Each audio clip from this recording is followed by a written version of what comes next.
I grew up in a small town here in Tennessee. When I was a teenager, I basically just hung out with my friends, just being a typical teenager. I had hopes and dreams of being married and having kids, having a family. HIV was pretty much taboo. We didn't talk about it. We didn't talk about it in school. The perception around people with HIV was typically the drug users or gay men.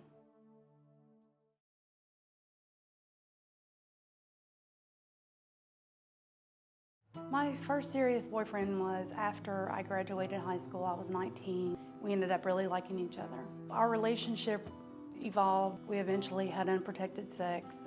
He didn't mention a condom. I didn't know what one was. I didn't even know where to go purchase a condom. My parents just didn't talk to me about that, so I was unprepared. I very much trusted him, I guess basically with my life.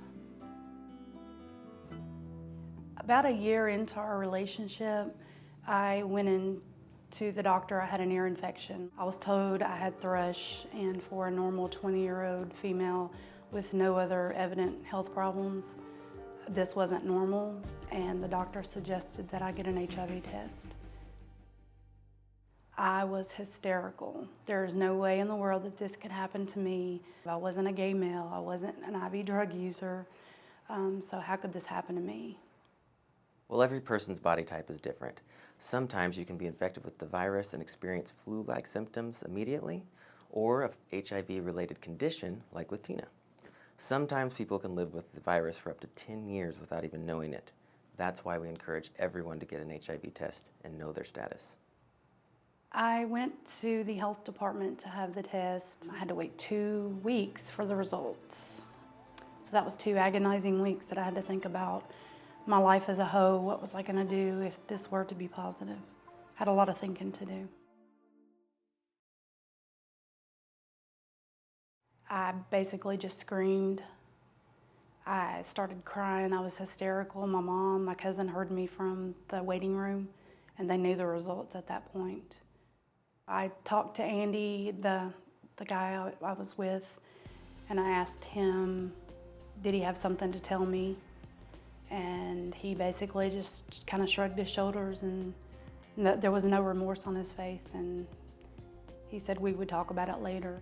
His response was so distant. It just wasn't the response of someone who just got the results like myself. It's like he knew. All of my hopes, dreams, anything as far as having children, getting married, was pretty much out the door. I knew that my life had changed drastically. All the friends that I had would reject me. They wouldn't understand because I didn't understand. And I just really thought this was a death sentence and that I was going to be alone for the rest of my life.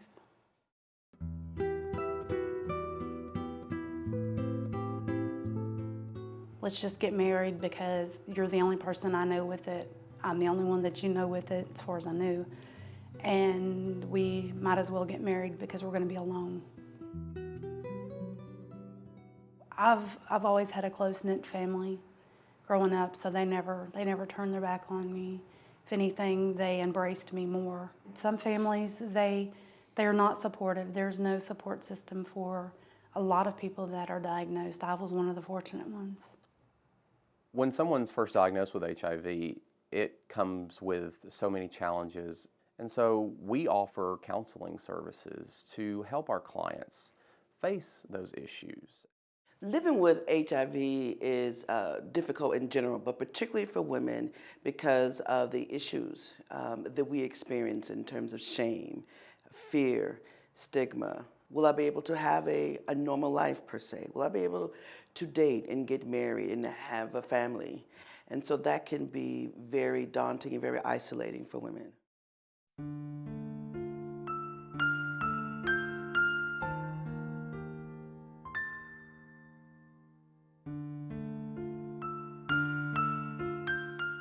I didn't want to die by myself, not having a mate, a companion to understand me or to love again. I wanted to do something with HIV as far as outreach, and the group that I wanted to target was teenagers, because I was a teenager and I was unaware of having or protecting myself. So that's how I got started with my first person talks. Their reactions were stunned, shocked. I think some of it you can kind of tell from the faces in the crowd that you've really hit home with them. Afterwards, I always had someone come up to me, hug me, shake my hand, tell me that I was very brave, and really just told me I had courage. I feel really good right now, but the HIV medications are not without side effects. Diarrhea, the stomach upset. With Sustiva, I have extreme dizziness and crazy dreams, so you can only take that at night. So they are extremely toxic in my opinion, but they are saving my life. One of the things about Tina that's so amazing is that she went from being whole, excited as a young high school student who met Andy and fell in love, to being broken when she came to realize her diagnosis and living with HIV, and now she's in the process of healing. Helping other people in my situation that might not be as fortunate, that gives me a big rush to know that I can help someone. Our mission is very simple: preventing new infections for people who are living with HIV, providing services that help them to live with this disease, and to advocate for policy that promotes those two goals. Today, because we know that treatment actually also helps to prevent new infections, we are now really working on helping to end the epidemic in ways that none of us thought was possible 5 years ago.